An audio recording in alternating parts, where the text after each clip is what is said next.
Hi, welcome to the Red Booth Show. I'm your host, Kimberly Q. On tonight's episode, I'm very excited to bring you Mira Sorvino, who's an Academy Award winner, as well as Ron Perlman, who's a Golden Globe winner. And they're both here to talk about their series called Startup, which is on Sony Crackle.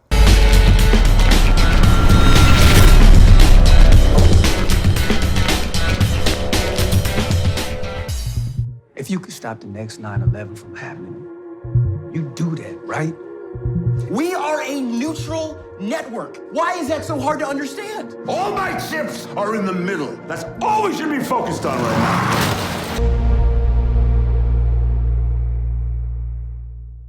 Hey, Kimberly. Hi, Kimberly. So Ron, you have this character and you have created this software program called Arachnet, and you're sort of this overbearing billionaire. Would you mind telling us a bit more about your character? I mean, is there another kind of millionaire than overbearing? Come on. I mean, it goes without saying. Yeah, he's a guy who has grown used to throwing his weight around. He almost, something that probably sexually stimulates him to be part of stirring people up, stirring things up, pushing buttons, being in control of things. So the role he's taken on as the titular head of this new startup endeavor fits him to a T. Yeah, I can definitely see that, and it's a great fit, and you play it very well. And actually, I mean, he's obviously crossing some lines in this series in season 3, which get into the sort of criminal aspect of things as well. But one thing that I was really curious about was you're not just the star of this show, but you're also a producer. And I wanted to ask you, what was it that made you want to take on actually producing this show? I also do some of the catering. A lot of people don't know that. So, when I get involved in a gig, man, I don't go halfway, man. I also light the show and I sew some of the costumes. Half price after they've already been worn. I'm having a garage sale. Maybe you'll come by.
The NSA is not trying to shut you down. We simply seek a partnership. This isn't about us. No, you're right. It ain't about us. It's about ignoring right from wrong.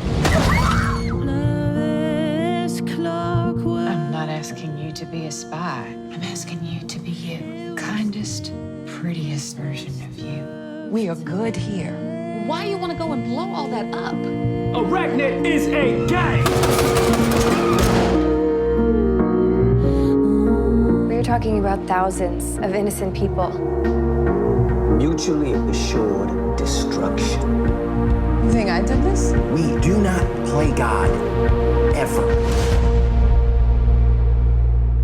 Yeah, this is actually very timely because it's all about this app, which, you know, the world is kind of living with apps these days. But also because of the criminal element, we have Mira Sorvino's character, and she works for the NSA, and she's really there to sort of kick some ass. Yes. I am there to try and get them to open their gates, the U.S. government, so that we can track the sale of some chemical weapons that have gone amiss. And they do not want to do that because that's completely contrary to their promise to their users of absolute anonymity. And so I start applying the fiercest leverage that I can. And my character is only sort of comfortable when she is in that position of using her power vested in her by her job to threaten, to manipulate, to leverage. When she's alone, she's a very kind of sad, weird person. And she is weird. She's odd. She's kind of OCD. She has real intimacy issues. She has a very strange past, which, you know, is probably more for me to know and you to just perceive. But she's kind of replaced all sense of family and identification with allegiance to the USA. Like, that is her whole life. Like, the U.S. defines her. That is what she will, you know, take a stand and die for. So everything she does, she believes is for the greater good, even if it is very nefarious. Yeah, I could definitely see that from watching the show. I mean, it's really all that matters to her. And, you know, she even goes and sort of abuses the power she has for that purpose, which I thought was interesting. Like, what is your take on the government sort of getting that kind of involved in people's lives? Well, you know, obviously nobody wants to be tracked or influenced or, you know, shut down. Basically, I'm shutting people down. Literally, at one point, I shut someone's car down remotely, you know, literally and figuratively. Yeah, I know. That was crazy. So, you know, that's scary. Also, the idea that we have allowed the outside in by relying so heavily on devices and Wi-Fi and Bluetooth in every aspect of our lives right now. So it is rather easy for either the government or someone else to sort of get inside your world via gateways that you've created. So I think, you know, in the last election, seeing how Russia was able to use Facebook to try and influence us all, or, you know, things like that are super frightening, yeah. However, you know, there's something to be said for if you had, through an avenue like this, access to information that could avoid the next 9/11. Yep. Or some horrific terrorist attack that takes thousands and thousands of lives. You know, what's the line? You know, what's the line between privacy and saving of lives? That's where the show goes in season 3, and it's a dialectic that's not easy or facile to just, you know, come up with a one-dimensional answer to, because there are too many factors at stake that are all true at the same time, and that's what makes being alive in this day and age so complex and so stressful. It's definitely true, and I think it really speaks to us and the way we live in this day and age. And thank you so much for being on the show, by the way. And I just wanted to ask you before we wrap it up, what do we have to look forward to in season 3? I'd like to talk about next year's Halloween costume I'm thinking about sewing. I'll leave that. We'll leave that for next year. All right. Well, I guess we'll just have to find out, everybody. Go and check it out on Sony Crackle. That is season 3 of Startup. And thanks again for being on the show. Thank you. Pleasure. And thanks so much for watching my interview with Mira Sorvino and Ron Perlman. Here's some clips from the show Startup from season 3 that you can get a sneak peek about what's going on. Thanks for the drink. Thank the U.S. government. Tastes like government. Tightening the belt.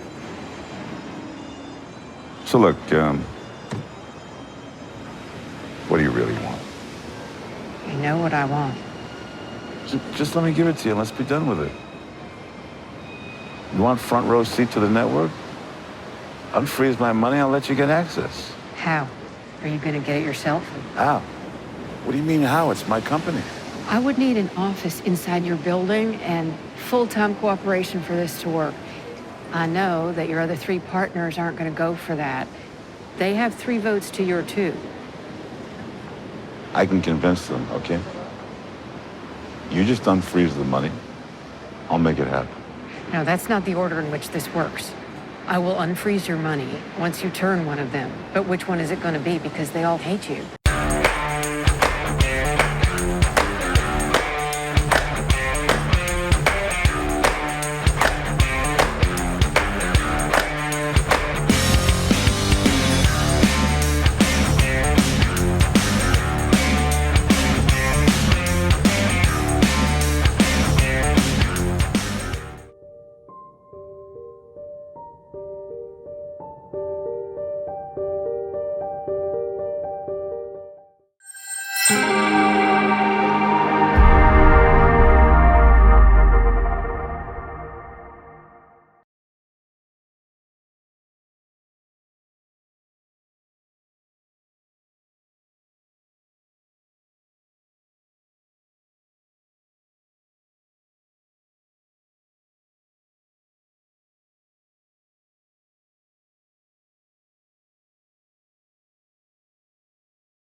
Hello, Kimberly. Hello, Malcolm. How are you today? I'm great. What city are you in? I'm in Los Angeles with the Red Booth Show. Oh, you're next door.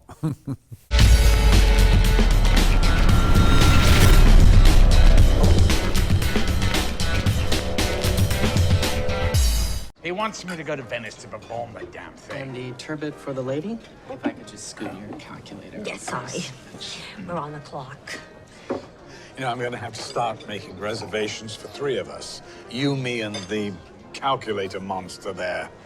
Please, if anyone sees us, it's a perfect cover. We're working on the budget. Darling, don't be so paranoid. We live in a city of 9 million people. I mean, what are the chances? Oh, I don't believe it. Oh, hi, Bunny. Gloria, Thomas. Bunny. We missed you at the ballet benefit. Oh. Beautiful. I cried through the Giselle. Claire would have loved it. Actually, she didn't like the ballet, but she did love to weep.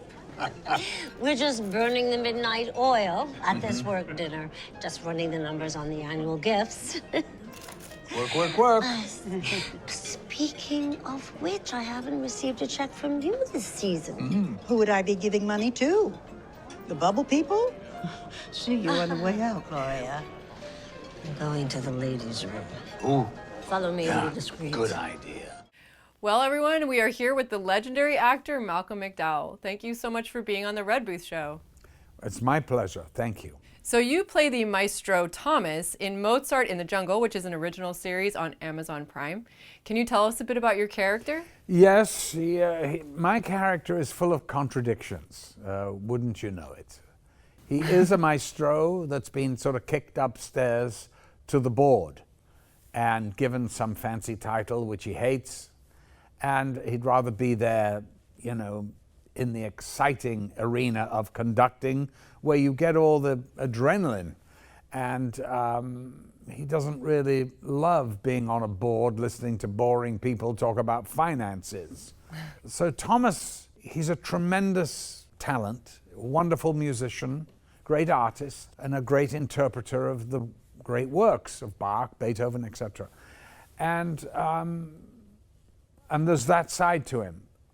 The other side to him is he's like a child. He's a spoilt brat.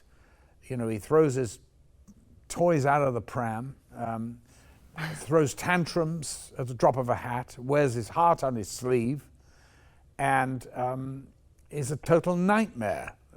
He's liable to put his foot in it and say the wrong thing at any given occasion. Don't let him near a big donor, for God's sake. But on the other hand, he also has tremendous charm, and he's just a complete bag of insecurity. That's Thomas. Well, he's a wonderful character, and I love seeing you play him also because he's not the typical villain that you usually play. No, not at all. No, oh my God, no, he's not. There's really not a mean bone in his body. He may, you know, assert himself in certain situations, but he has no malice in him. He's just trying to make the best of what he can. And of course, he does absolutely love the music. And that's the cornerstone of this man, is that his love of beauty of this music. And of course, the music is very important to the show itself, you know. We're not there to pontificate about classical music. It's not a show about classical music. It's a show about the artists really connected to an orchestra. Right, the story behind it. Exactly. And you know, the very human needs. You know, the orchestra is on strike for health benefits, pensions, and all these boring things that we think about, but they're very necessary. And because, you know, time flies by when you're having fun, and suddenly you're going, well, where's my pension? You know, and stuff like that. So there's that side to it, the very practical side, and that's Gloria, you know, played by Bernadette Peters, who was sort of love interest for this season for me, which is a lot of fun. Yeah, I noticed that Thomas is a bit of a lover boy, but in this season it seems like he's getting pretty serious with Gloria. He is. I mean, he's been an outrageous flirt and all the rest of it, but that's just the way he is. You know, it doesn't mean to say really anything happens, although where there's smoke, you know. But personally, he's a disaster. Yeah. Oh my God. Oh, Jesus. Do you even have a license? Well, I have an English one. Does that count? Apparently not. Listen, now we have the chance. Should we just blow out of here and go to Sag Harbor for the weekend? You don't want to meet them? Of course I do. I'm thrilled. I'm delighted. No, I mean, you know, kids and parents. I mean, it's always a bit tricky introducing somebody. It's too late. Yeah, they've seen us. Huh? Hi. Thomas, I want you to be yourself, and I want you to have fun. But you know, sometimes they can be a little, and you know what? Never mind. It's fine. Let's go in. It's fine. But you know, I think he's met his match with Gloria. You know, she's on 5 husbands already, and I don't think her expectations are great. She certainly doesn't want to get married again. But there's something about Thomas that she loves, because she as well loves the music and loves the artists. And of course, Thomas she loves because of that.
By all means, you can be pleasant, but your players want to be told what to do.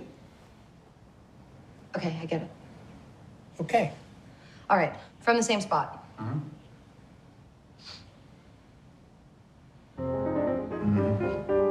Faster. Okay, let it go. Let it go. Yeah! Faster! Yeah, let it go! Faster, you dumbass! Hey, come on! This is shouting! Shout! Shout! Come on! Faster, dumbass! Faster, you dumbass! No giggling! All right. Now stop asking for permission. Get yourselves some musicians, a piece of music, and just conduct. Okay? And if you do, I'll come and see you. I'm glad that you brought up the music aspect of this show. Did you have any experience with music before you got involved with the show? Well, when I did this little film with Stanley Kubrick called Clockwork Orange, the whole basis for the film and the book was Beethoven's Ninth Symphony. Listen, of course I've known classical music being an English schoolboy, and we listened to classical music a lot, as well as rock and roll. You know, as well as Elvis and Buddy Holly, you know, we'd listen to Mozart and Beethoven. And you could do any music. I think all music's great. And the very best Mozart makes the hair on the back of your neck stand up, just as, you know, a beautiful Beatles lyric. And it doesn't matter what the music is or from what time period. If you love music, you love music. You know, I even like some rap. I know, shock, shock. Because I'm always listening to it. My kids play on incessantly in the car. Well, I think it's really good that you brought up the Clockwork Orange because you're obviously such an icon from that film. And I wanted to ask you, what was it like working with Stanley Kubrick? Kubrick, of course, was a phenomenon. He was a boy genius. You know, when I did Clockwork, this is what he'd done. I won't go into the very early film. Paths of Glory, Spartacus, Lolita, Strangelove, 2001, right. Clockwork Orange. So Kubrick is totally unique because he made movies in every genre and made masterpieces in every genre. I mean, it's never been done before. Even the great John Ford is basically known as a Western director. He didn't only do Westerns, but Kubrick, you know, he took science fiction's movie in a millennial jump from sort of Flash Gordon with cardboard sets to 2001. It was staggering achievement. And it may be Kubrick's absolutely the zenith and the pinnacle of his achievement when he made that movie, because just technically alone, it was light years ahead of anything. And in fact, they've all copied it, basically. You know, there'd be no Star Wars without Stanley. That is true.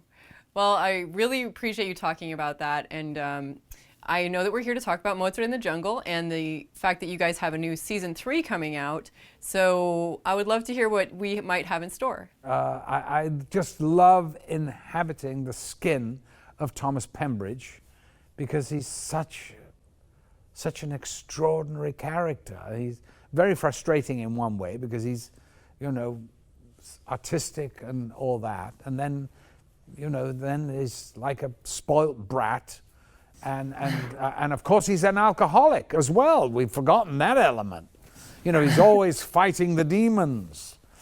And who knows when he'll fall off the wagon? We don't know. He thinks he can do it on his own. And of course he can't, but he thinks he can. Well, it's been wonderful talking with you, Malcolm. And I definitely hope that everyone gets to know Thomas on the new season coming up on Amazon Prime.